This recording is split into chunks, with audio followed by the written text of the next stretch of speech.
Hello everyone, and welcome back. Alex is still drifting between life and death, unable to wake up after the horrific accident.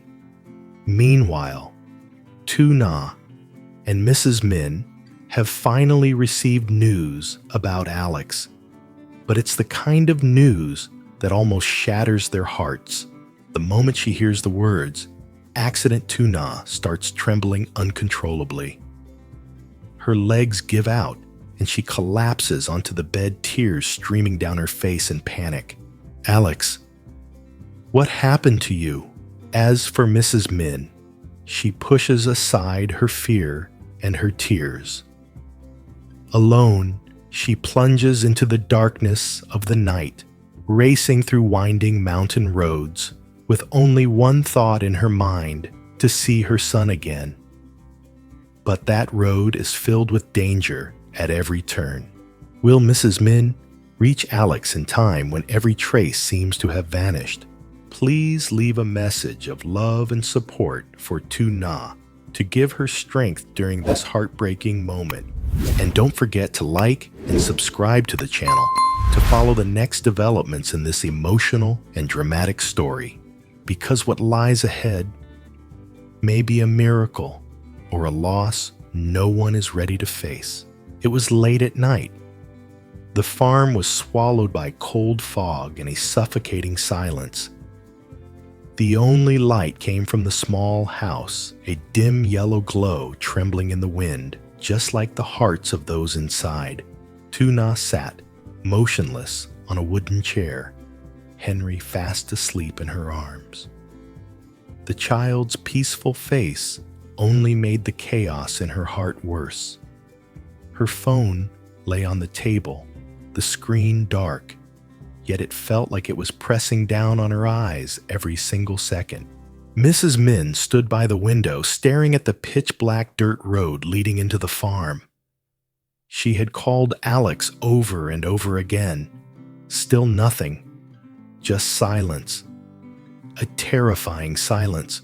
That can't be. Mrs. Min whispered, her voice hoarse.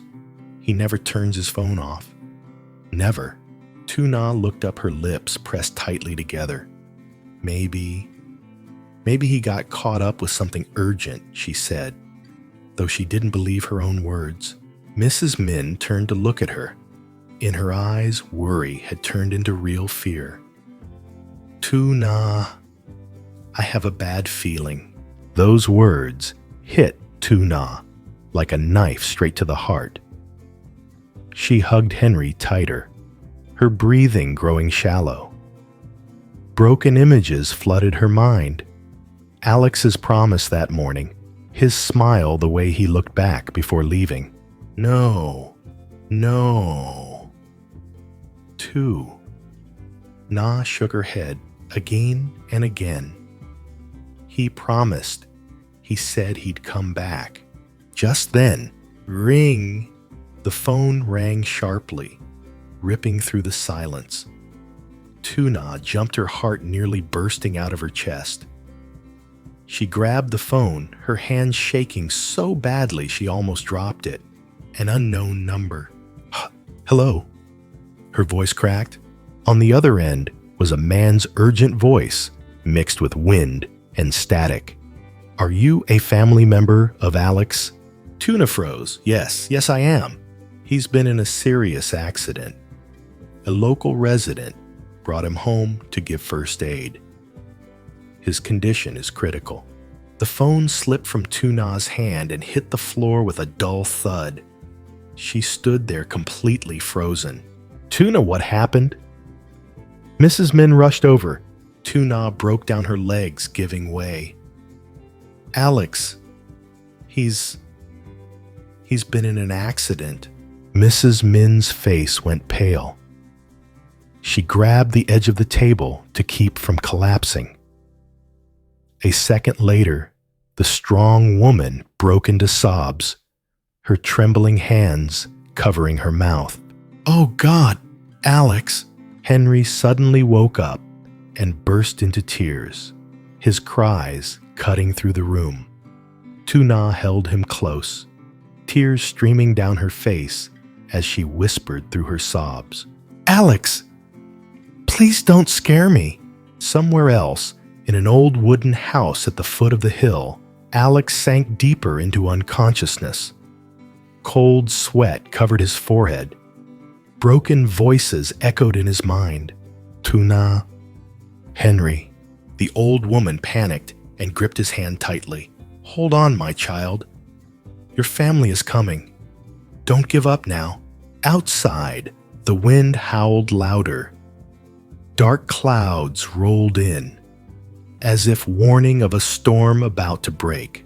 On one side, Tuna and Mrs. Min rushed into the night, their hearts suspended between fear and hope. On the other, Alex lay motionless, his life as fragile as an oil lamp about to go out. The distance between them now was not just a winding mountain road, but the line between life and death. Will they make it in time? Will Alex wake up before it's too late? That night, fate officially entered its decisive moment. The small house felt frozen in place after that life-changing phone call. The wind outside the porch seemed to disappear. The familiar ticking of the clock was gone. Everything was swallowed by Henry's heart-rending cries. The little boy cried until he could barely make a sound, his breathing broken and uneven, his small body trembling in his mother's arms. Every sob felt like a needle stabbing straight into Tuna's heart. She held Henry tightly, her arms aching and numb, as if letting go for even a second would cause the entire world to collapse. Tuna's eyes were empty. She didn't wipe away her tears. She couldn't form a single clear thought. In her mind, only one sentence echoed short, cold, and merciless, the words from the other end of the phone that had shattered every trace of hope. Mrs. Min stood motionless in the middle of the room. A few seconds passed, stretching into what felt like a lifetime. Her hands clenched so tightly they turned white, her nails digging into her skin. Tears slid silently down her wrinkled cheeks, but her eyes no longer looked panicked.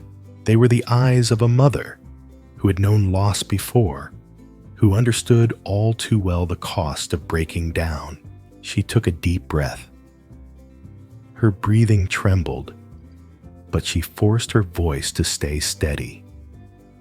Step by step, she walked toward Tuna. "Tuna!" Her voice dropped low, slow, and heavy, as if carrying the weight of the sky collapsing. "You stay here." Tuna jolted and looked up, her red, swollen eyes wide with fear and confusion. "No.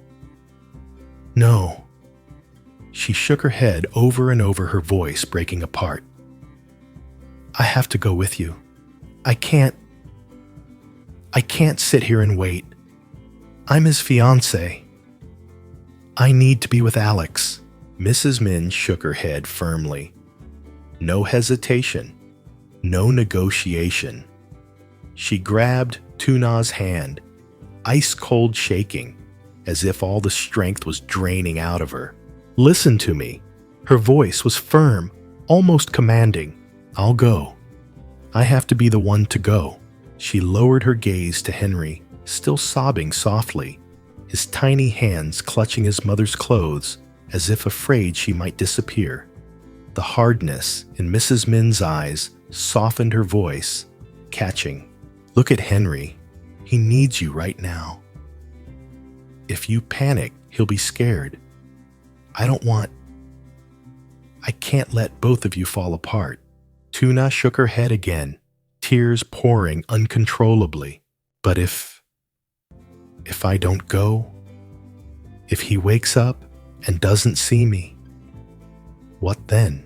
Mrs. Min tightened her grip on Tuna's hand.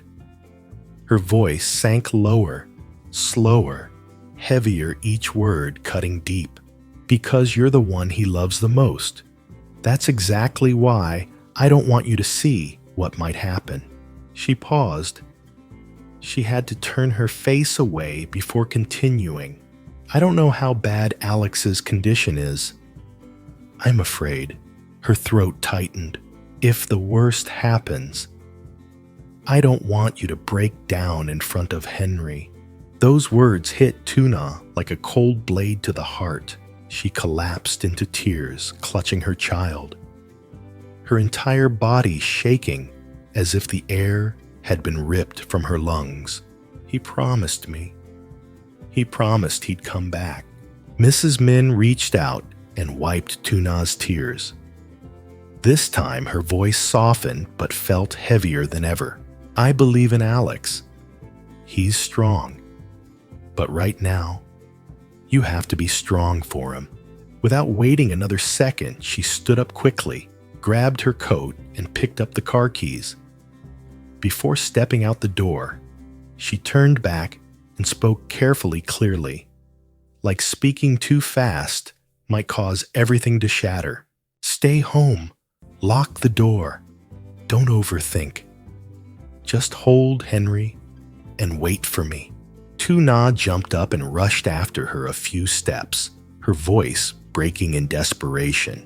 Mrs. Min, please, please, bring him back. Mrs. Min stopped at the doorway.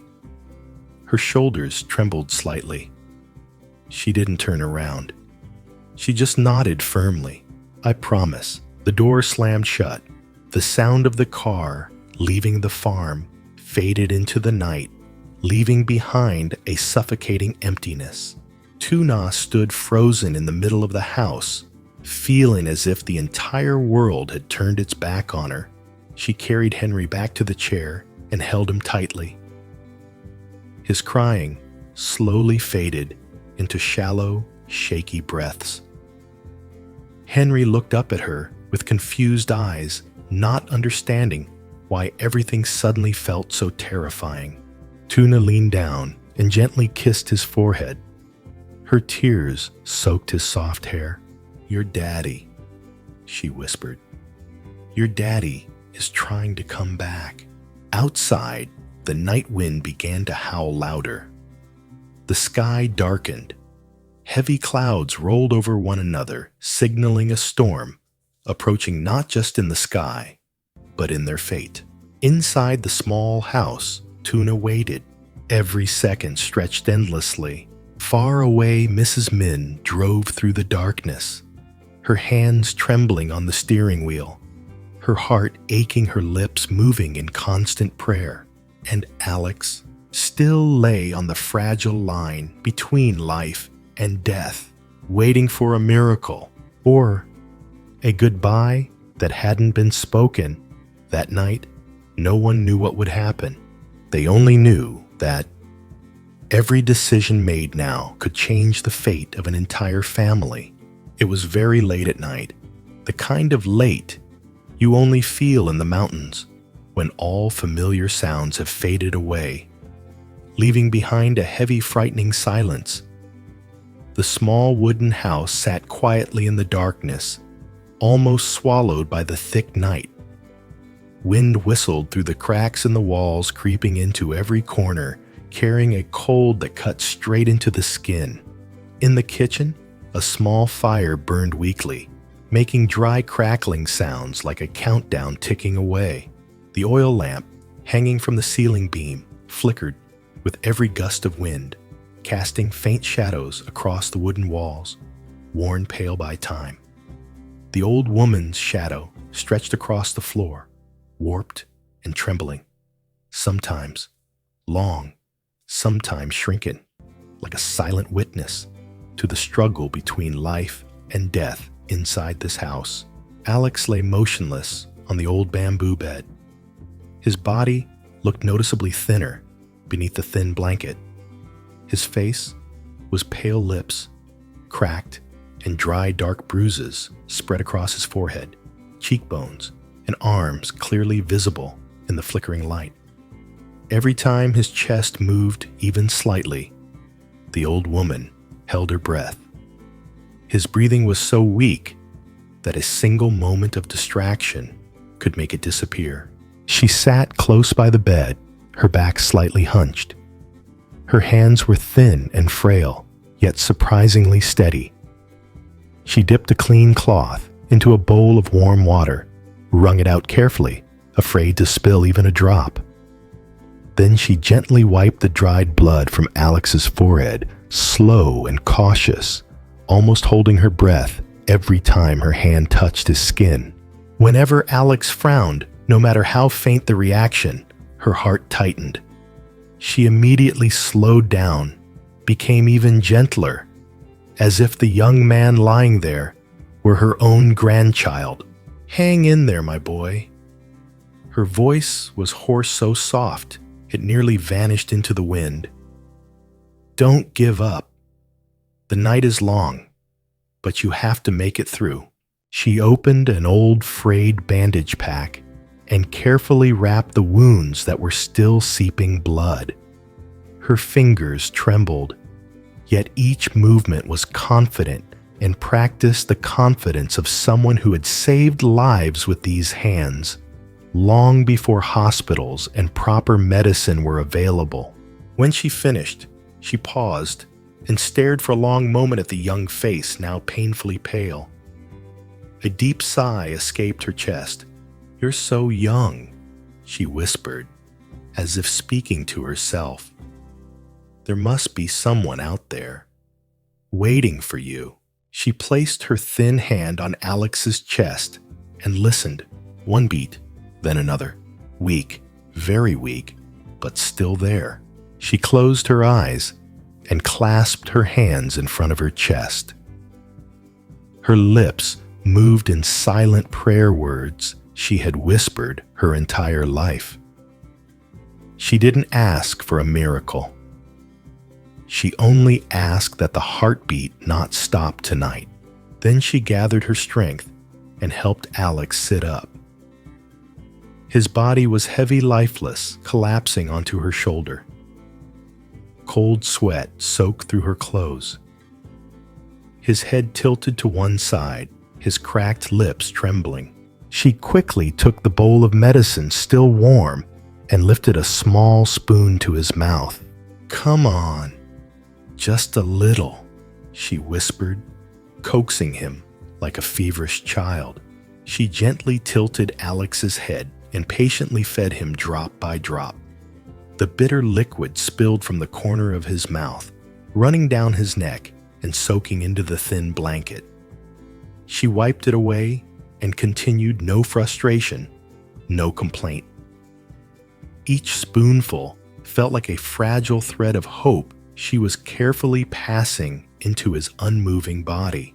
Suddenly, Alex let out a faint groan, very faint, almost impossible to hear.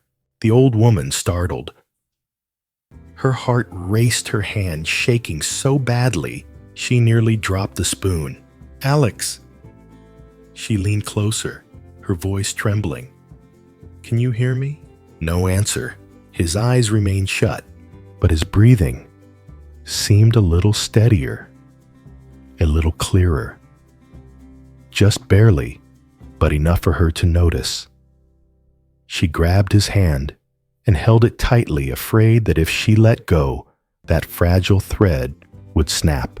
Tears rolled down her wrinkled face and fell onto the back of his hand. "You have to wake up." She sobbed softly. "I don't even know who you are yet. I don't know where your family is. They must be so worried. Do you know that?" She gently laid Alex back down, pulling the blanket up higher, carefully covering his shoulders and chest. Outside, the wind picked up again, stronger than before. The wooden door rattled violently, creaking and groaning, as if nature itself were testing the young man's will to survive. Inside the small house, there were only two people, an old woman and a young man. Strangers. No blood ties, no shared past. And yet, between them existed an invisible bond of compassion, of instinctive human protection. Time moved unbearably slowly. Every second that passed was a silent battle. Alex still hadn't woken up, but the old woman stayed. Her back bent lower. Her eyes grew more tired. Yet her gaze never left his face. She waited without knowing how long she would have to wait, only for the moment those eyes would open. A moment that could save a life and could change the fate of everyone who was thinking of him through this endless night. As night deepened, the wind grew stronger. Cold drafts slipped through the cracks of the rotting wooden door, making the oil lamp on the table tremble as if it were about to go out. Inside the small house, the air felt thick with waiting and fear that had stretched on for hours. Alex lay motionless on the bamboo bed. Then suddenly, his eyelashes twitched. Very slightly, the old woman sitting nearby jumped to her feet, her heart nearly stopping. She leaned in close, holding her breath. 1 second, 2 seconds. Then Alex's eyes slowly opened. You're awake?" she whispered, her voice trembling, afraid that speaking any louder might make the moment disappear. Alex breathed hard. His chest rose and fell violently, like someone who had just been pulled from deep water. His eyes were filled with panic as they scanned the unfamiliar room, the old wooden walls, the flickering oil lamp, the face of a stranger. "Where am I?"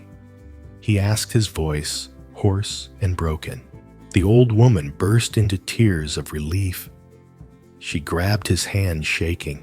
"Thank the heavens. You're awake.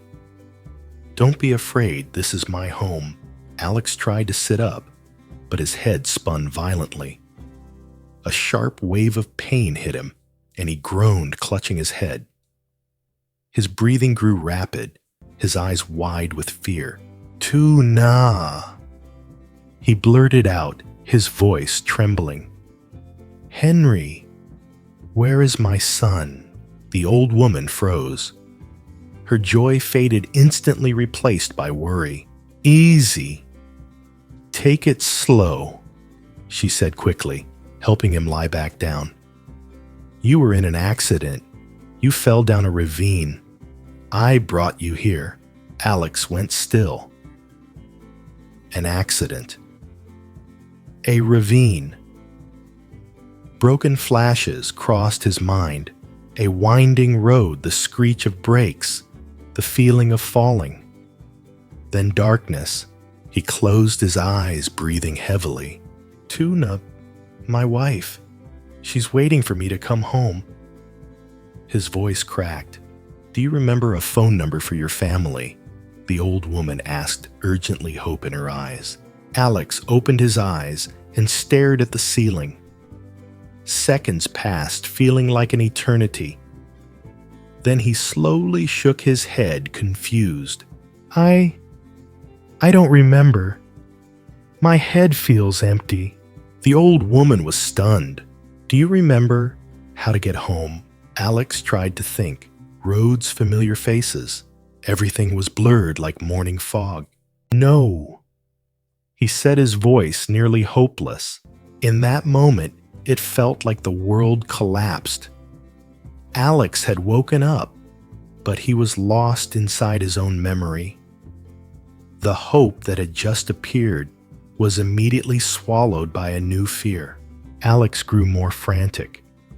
He grabbed the old woman's hand, his eyes red. Please,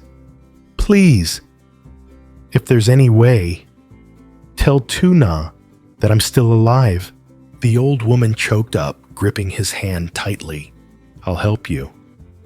I promise. I'll help you find your way back." But deep inside, her anxiety surged. Outside was the dark night and dangerous mountain roads. And in front of her was a young man who had just escaped death. his memory shattered, not knowing who he was or where he came from. The oil lamp suddenly flickered hard, its light wavering. Alex's breathing grew shallow, his eyes slowly closing as exhaustion took over. The old woman watched him, her heart in turmoil.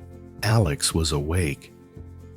But the path back to Tuna and Henry now felt more uncertain than ever. And that night, hope and fear existed side by side, tightening their grip on the fate of everyone who was waiting. The night grew deeper. The winding mountain road disappeared into thick fog, the car's headlights cutting a faint line through the endless darkness. Mrs. Min drove on the edge of exhaustion, her hands gripping the steering wheel until her knuckles turned white. Her heart pounded wildly, every beat urging her to go faster. "Alex, don't give up," she whispered, her voice choking in her throat. The car screeched to a stop in front of a small roadside house, one of the few places with a light still on.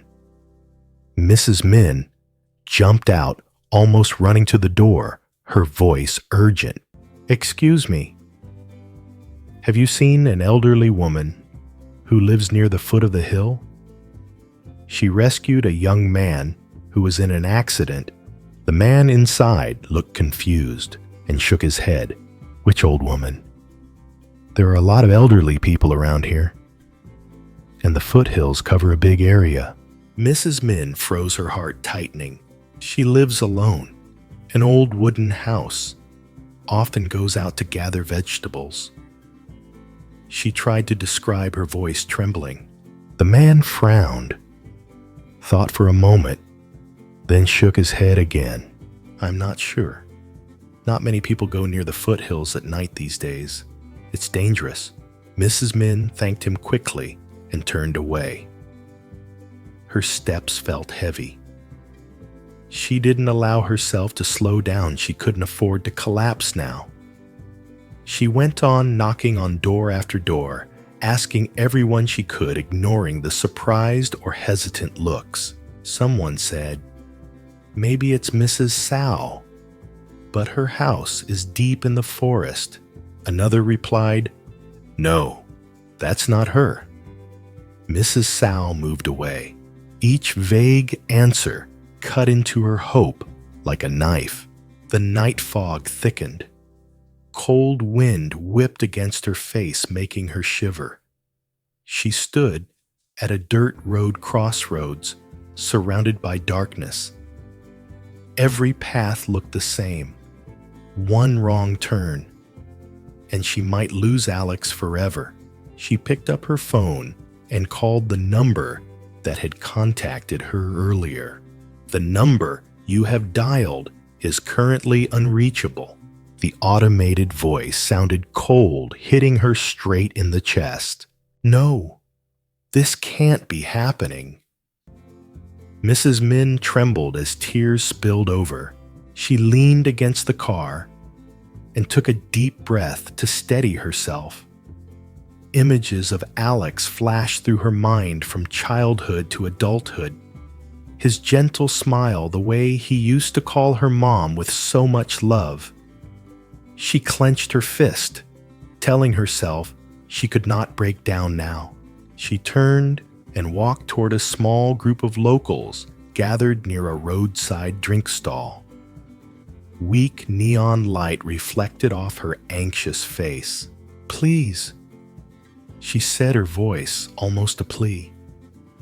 "My son was in an accident. An elderly woman saved him. I just need to know where she lives." They looked at one another and shook their heads.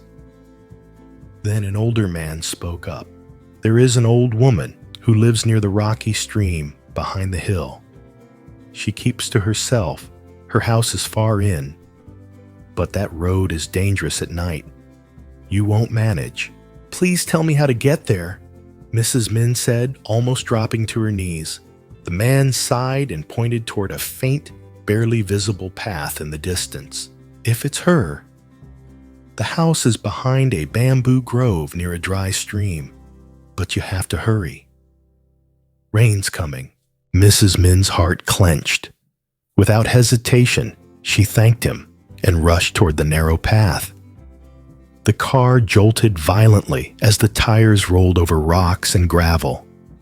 Fog and darkness seemed ready to swallow everything. Somewhere nearby, just a few hills away, Alex lay on a bamboo bed, his breathing weak, murmuring Tuna's name in his delirium.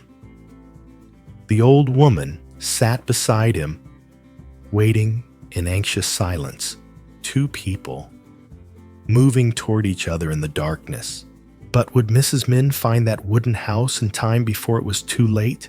The road ahead was still as unclear as Alex's fate at this very moment.